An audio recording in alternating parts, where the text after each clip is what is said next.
नसरापूर घटनेवर संताप व्यक्त करत राज ठाकरेंनी म्हटलंय,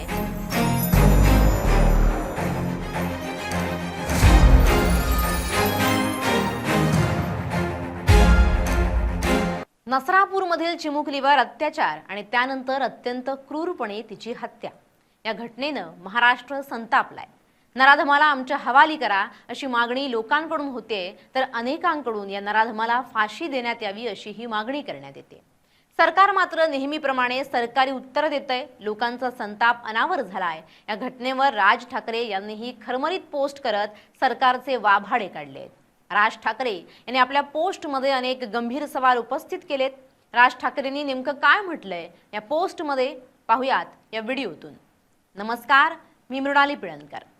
नसरापूर घटनेवर संताप व्यक्त करत राज ठाकरेंनी म्हटलंय, पुणे जिल्ह्यातील भोर तालुक्यातील नसरापूर परिसरात 3.5 वर्षाच्या मुलीवर बलात्कार करून त्या नराधमानं पुढे तिला ठार मारलं आणि तिचा मृतदेह लपवायचा प्रयत्न केला।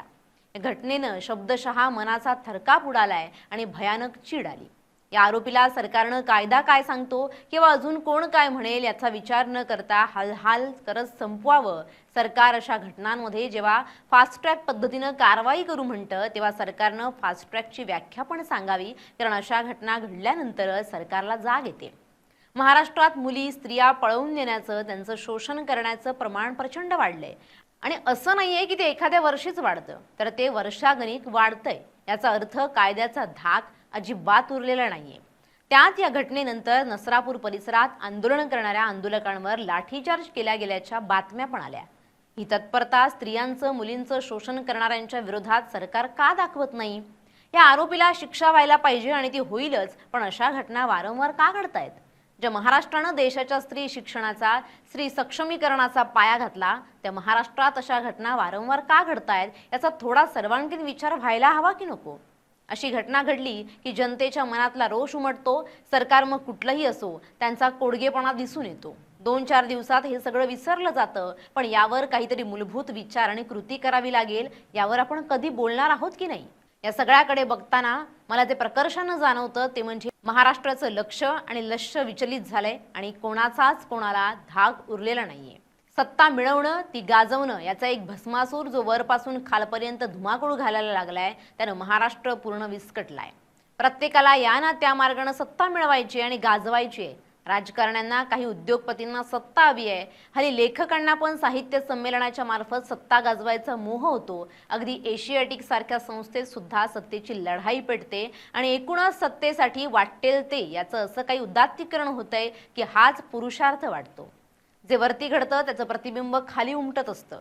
अगदी दुबळा माणूस सुद्धा या सगळ्यात सैरभैर होऊन आपल्यापेक्षा दुबळ्यांचं शोषण करतो। याकडे पूर्वी मोठ्यांचं लक्ष असायचं, कुणीतरी कोणाचे तरी कान उपटायचं। राजकारण्यांना, पत्रकारांचा धाक होता। समाजात प्रत्येकाकडे कोणाचं तरी कोणाकडे लक्ष असायचं, तेच हल्लंय।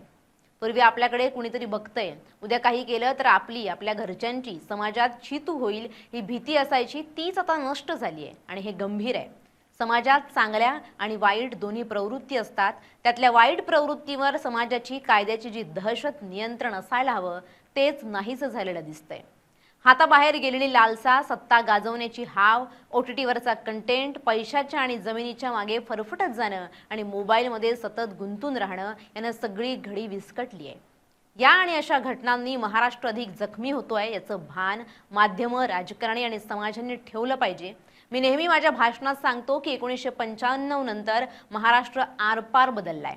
1992 पासून जगाचे दरवाजे आपल्यासाठी उघडले गेले। उदारीकरणाचं वारं देशभर घुमू लागलं, परंतु हे वारं आपण नीट समजूनच घेतलं नाही। उदारीकरणानं प्रचंड फायदे झाले, पण जिथे आम्हाला लोकशाहीच समजली नाही, तिथे उदारीकरण काय समजणार? उदारीकरणानं सगळी जुनी मूल्य व्यवस्था उद्ध्वस्त केली आणि नवी व्यवस्था इतकी व्यक्तिकेंद्रित आणि लालसा केंद्रित केली की जर आपण आजच यावर सर्वांगण विचार केला नाही, तर मात्र आपला वाली कोणीच नाही हे नक्की। मी, माझा पक्ष याच समाजाचा घटक आहोत। ज्या ज्या गोष्टी मी सुचवल्यात त्याची अंमलबजावणी करण्यासाठी मी आणि माझा पक्ष सर्वतोपरी पुढे असू हे नक्की। अशा घटना परत कधीच घडू नयेत आणि महाराष्ट्राचं विचलित झालेलं लक्ष आणि भरकटलेलं लक्ष पुन्हा ताळ्यावर आणण्यासाठी जे काही करावं लागेल ते सरकारनं तातडीनं करावं, अशी खरमरीत पोस्ट राज ठाकरेंनी केली आहे। तर दुसरीकडे रोहित पवार यांच्याकडून शक्ती कायदा लागू करण्यासाठी सरकारकडे मागणी करण्यात येते।